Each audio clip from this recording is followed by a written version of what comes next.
Welcome back. This is episode 2 of the series on plant galls done through the Pinecrest Gall Research Station and the Natural History Institute. And today, looking back, we talked about how galls are formed in that a entity comes along, a fly or a midge or a wasp will come along and basically hijack the chemical process of a plant and force it to build a home for itself, and not only a home, to feed it and water it for as long as it likes. It's a pretty cool setup for the gall, but as we'll see in future episodes, there's a lot more to the story. So today, though, I'd like to talk about the description and definition and identification of galls as you find them in the forests around Prescott. Ideally, as you find a gall, you would go to the library or another source and find a great book, a gall identification book that would show you the gall and then describe it, talk about its life cycle, and what insect might have caused that gall. Unfortunately, there is no book.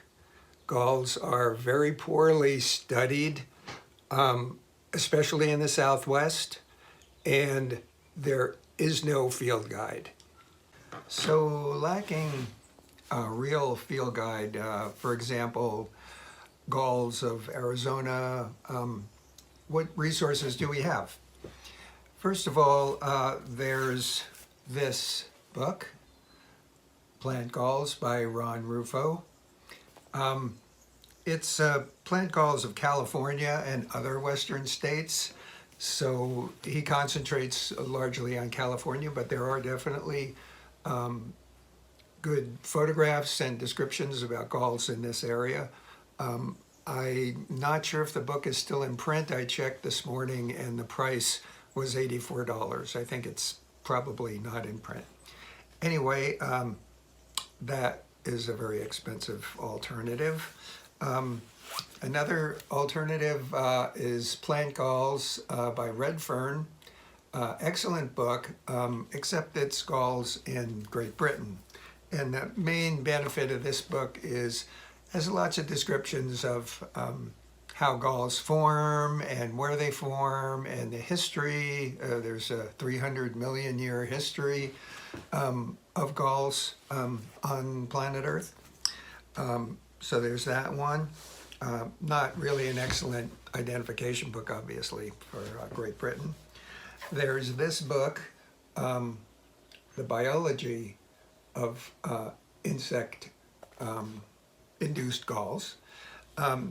It's a very deep scientific expose on galls and how they're induced. I can't recommend that. It's very, very dense, very difficult to read.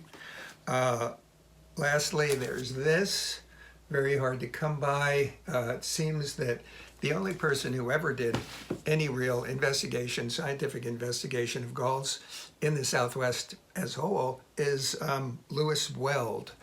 He did that in 1960. That was 60 years ago.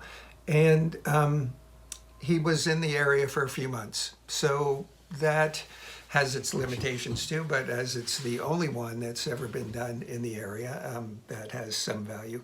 But I think realistically, the best choice is the internet. If you put in things like Plant Galls of Arizona or just Plant Galls or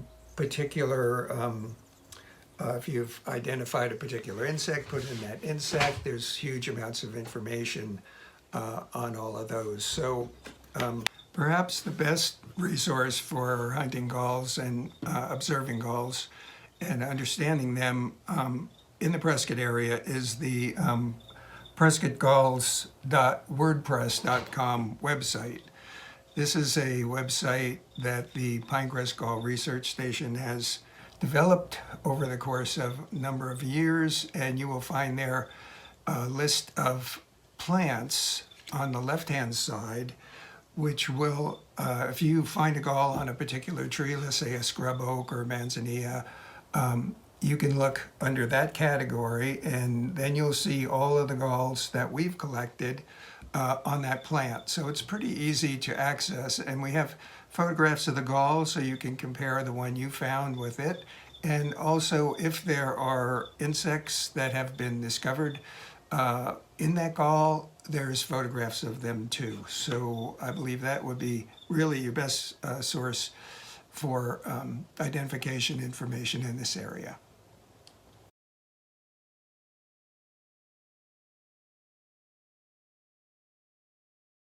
So that about wraps it up for episode 2, and I hope you got something out of it.